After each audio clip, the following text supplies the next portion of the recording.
soyez sincères dans votre étude de la science. Et moi, je vous conseille, et je donne ce conseil à ma propre personne, d'être sincère dans notre talab al-ilm. Si tu es sincère dans ton talab al-ilm, Inch'Allah, lorsque tu vas commencer à véhiculer cette science, tu vas le faire fils à Billah. Mais si tu n'es pas sincère, depuis ton talab al-ilm, ton but, c'est sorful wujuh nas ilay. C'est ce qu'on voit aujourd'hui dans les gens.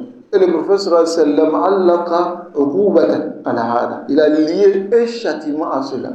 Il a dit man ta'allama al-ilm, celui qui apprend la science, yumari bihi sufa, ou polémiquer avec les faibles d'esprit, ou liyubahi bihi al-ulama, ou bien se comparer aux gens de science, ou liyasrifa wujuh an-nas ilayhi, ou bien détourner le visage des gens vers lui. Alors le prophète sallam dit an-naru nar, Allah va le faire entrer en enfer. الوصية بالإخلاص الذي هو أساس قبول العمل، فإن الله سبحانه وتعالى لا يقبل من العمل لا العلم ولا غيره إلا بالإخلاص. Quand si tu demandes l'argent aux gens à cause de la dawa, la yahtarimuna, ils ne vont pas te respecter. Car ils pensent que c'est à cause de l'argent que tu viens vers eux. Voilà pourquoi le da'i, il lui incombe de ne pas vraiment mettre cela en avant et de mettre cela en arrière-plan même. Que souvent l'argent vient des gens, on va dire, à la base. Mais minbab et tawarro, souvent, il ne faut pas oublier certaines portes. Telle personne vient, il te donne de l'argent. C'est vrai, tu ne lui as pas demandé. Mais il te donne, il te donne, il te donne. Ou anta fatahta al-bab, tu as ouvert une porte. Chaque fois qu'il va te donner le respect qu'il avait, la haïba qu'il avait pour toi, va commencer à disparaître petit à petit, jusqu'à même partir. Et il ne va pas profiter de ta dame. Alors montre-lui que tu n'as pas besoin de ce qui est dans sa main. Et il va te respecter. Pour qu'une personne te respecte, montre-lui que tu n'as pas besoin de ce qui est dans sa main. C'est ce que le messager d'Allah m'a donné comme remède à un compagnon qui lui a posé la question. Il dit, qu'est-ce que je dois faire pour avoir l'amour d'Allah et l'amour des gens? Le prophète lui a dit deux choses. Izhad fi dunya, yuhibbaka Allah. Écarte-toi de la dunya et Allah va t'aimer. Wazhad fi ma fi aydin nas. Écarte-toi de ce qui est dans la main des gens. Yuhibbaka nas. Et les gens vont t'aimer. Hada mujarrad. Si c'est toi qui es là chaque fois en train de demander Foulan. Lorsqu'il te voit même, il change de route. Il se dit que tu vas lui demander encore. N'est-ce pas? Donc, le da'i ne doit pas faire cela. Le da'i ne doit pas être envieux. C'est-à-dire, quand il voit quelque chose, il veut. Il va tomber. Parce que les gens vont lui présenter les choses. Parmi les embellissements de la dunya. Ils vont même vouloir dire, on va acheter une voiture pour toi, on va construire une maison pour toi, on va faire ceci pour toi. Mais en fin de compte, qu'est-ce qui va arriver? Ce qui va arriver, c'est que tu vas délaisser les principes de ta religion. Qu'est-ce qui a amené les gens dans la hizbiya? L'amour de la dunya. Quand il t'assoit avec un hizbi, lui-même il te dit que ce que les autres font, c'est pas bien. Mais si c'est pas à cause de l'association, je ne peux pas rester avec ceux-là parce que ce qu'ils font, c'est pas bien. Mais pourquoi ils restent ensemble? À cause de l'intérêt que chacun perçoit dans la hizbiya.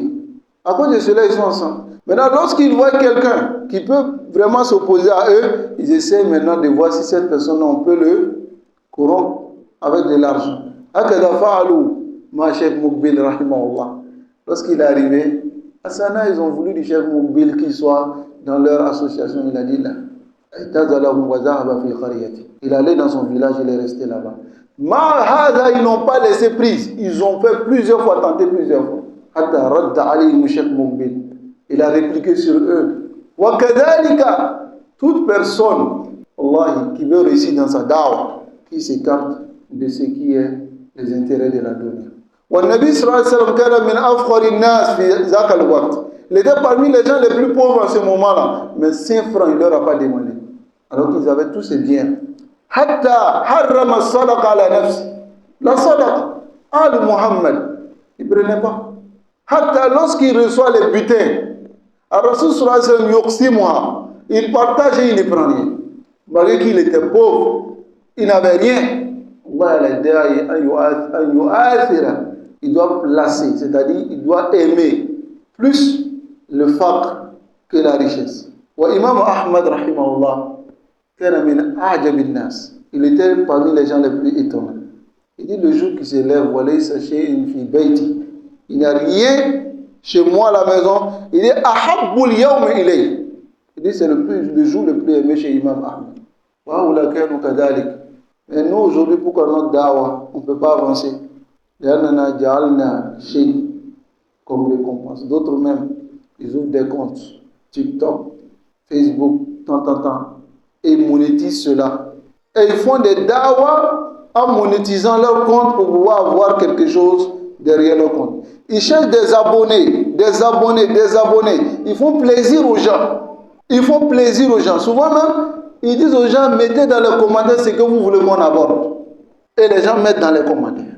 Les gens les disent, voilà ce qu'on veut. Parce qu'ils cherchent à attirer le maximum de personnes pour avoir à monétiser leur compte. Voilà pourquoi dakhala man laysa fi bab al-ilm. Et rentrer dans la science, celui qui n'en fait pas partie. Ils ouvrent des comptes, ils disent des choses min a'jab al-ujab. Alors aujourd'hui, c'est le problème. Et moi je vous conseille, et je donne ce conseil à ma propre personne, an ukhlisa lillahi subhanahu wa ta'ala, d'être sincère dans notre talab al-ilm. Si tu es sincère dans ton talab al-ilm, Inch'Allah, lorsque tu vas commencer à véhiculer cette science, tu vas le faire fils à Billah. Mais si tu n'es pas sincère, depuis ton talab al-ilm, ton but, c'est sarful wujuh an-nas ilay. C'est ce qu'on voit aujourd'hui dans les gens. Et le prophète sallallahu alayhi wa sallam, il a lié un châtiment à cela. Il a dit man ta'allama al-ilm, celui qui apprend la science, yumari bihi sufa, ou polémiquer avec les faibles d'esprit, ou bien se comparer aux gens de science, ou bien détourner le visage des gens vers lui. Alors le prophète sallallahu alayhi wa sallam dit An-naru nar, yani adkhalahu Allahu an-nar, Allah va le faire entrer en enfer. Dans une autre version, il dit Lam yashumma rahihat al-jannah, il ne va même pas sentir l'odeur du paradis. Une personne qui agit de cette manière, et c'est ce qu'on voit beaucoup aujourd'hui. Pourquoi on dit non, il est venu avec une parole que personne n'a jamais dit. Ça ne te fait pas peur. Tu viens avec une parole, personne n'a déjà dit. Ça ne te fait pas peur. Ça veut dire que c'est un égarement que tu as envoyé. Ce que personne n'a jamais dit. Qu'Allah nous facilite. Et qu'Allah nous accorde la compréhension. Alors ici, c'est la sincérité qui prime. Soyez sincères dans votre étude de la science. Et bismillah, si Allah vous accorde l'occasion de véhiculer cette science, n'attendez pas que 10 personnes, mais 20 personnes viennent devant vous. Une seule personne. Commencez par vos familles. Enseignez-les doucement. Ensuite, tu enseignes les autres. C'est ce qu'Allah dit. Avertis d'abord tes proches. Ensuite, maintenant, petit à petit, tu enseignes. Les gens le dehors, un peu, petit à petit. C'est pour nous montrer ça. Si tu veux qu'on trouve des pages, on te construit une mosquée à la taille de la science que tu allais apprendre, et ensuite on te met comme un cheikh, tel, alors ton intention sera détruite et pervertie. Qu'Allah nous accorde la bonne intention.